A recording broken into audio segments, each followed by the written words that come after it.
Yan, ito mga idol, langka. Daming bunga ng langka. Nakahanda na, na-harvest na. Tsaka puno ng saging.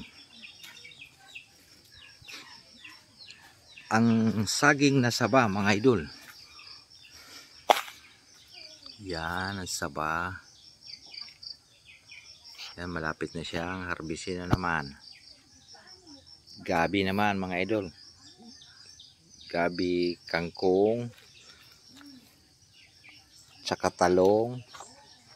Yan, gabi. Yan, dito mga idol ang puno ng langka. Yan, may bunga siya. Ayan. Daming magugulay dito basta sa probinsya mga idol. Ito naman meron ditong puno ng yan yung ginugulay, maliit na kalabasa. Maliit na langka. Yan ang puno niya mga idol.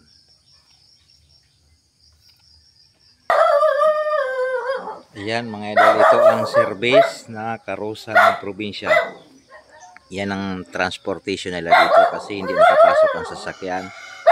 Kasi madulas, kalabaw lang ang nakakapasok. Shout out sa dog natin. Gandang umaga daw mga idol.